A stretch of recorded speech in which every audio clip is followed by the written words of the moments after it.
दोस्तों आज की ट्रेन है खाटू श्याम जी की, तो थोड़ा लेट हो गया। मैं बहुत खुश हूँ कि मैं हर 2-3 महीने में एक बार खाटू श्याम जी के यहाँ चला जाता हूँ। थोड़ा लेट हो गया, मैं सोया रह गया, कोई नहीं, लेकिन भागते हुए चलेंगे, रास्ते में बातचीत करते हुए चलेंगे आपके साथ। रूम से निकलकर हमने ई रिक्शा किया और वहाँ से गए मेट्रो स्टेशन। उसके बाद पहुँच गए हम पुरानी दिल्ली रेलवे स्टेशन और यहाँ हमने देखा कि एक विचित्र ट्रेन हमारा पहले से ही इंतज़ार कर रही थी। हम लोग फटाफट अपनी सीट पे गए और ट्रेन चल दी रिंगस की तरफ। रास्ते में मेरी नज़र पड़ी एक ऐसे घर पे जो शायद फालतू में ही बनाई गई थी, क्योंकि इसमें कोई रहता ही नहीं था।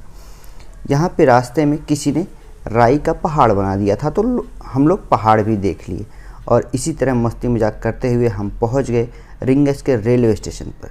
यहाँ पर पहुँचकर हमें इंसानों का एक बहुत बड़ा हुजूम दिखाई पड़ा, जो ये साबित कर रहा था कि श्याम बाबा के यहाँ बहुत बड़ी भीड़ होने वाली है। इसलिए हम लोग फटाफट अपनी होटल की तरफ निकल लिए।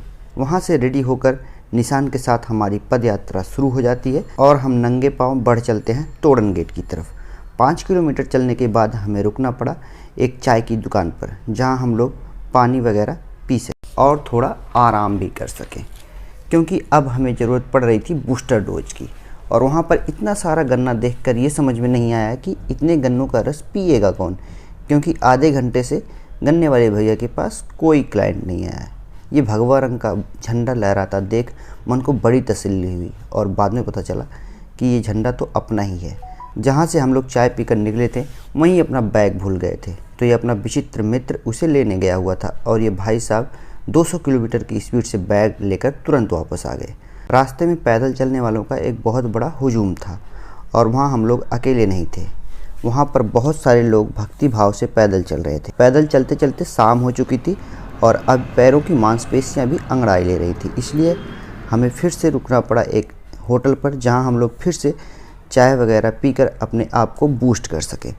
चलते चलते पैरों में कुछ चुभन सी हुई और देखा तो पता चला कि दोनों पैरों में छाले हो चुके हैं, लेकिन चलना बंद नहीं किया और धीरे धीरे पहुंच गए हम तोरण गेट पर।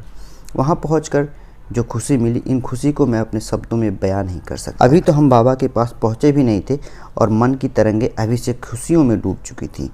फिर हमें पता चला कि 10 बजे बाबा का गेट बंद हो जाएगा और इसलिए हम लोग भागते भागते निकल पड़े बाबा जी के दर्शन करने। फाइनली हम लोग गेट बंद होने से 5 मिनट पहले पहुंच गए बाबा के पास और दर्शन करके मन शांत हो गया। उसके बाद सुबह सुबह हम फिर से पहुंच गए रिंगस रेलवे स्टेशन और निकल दिए दिल्ली की तरफ।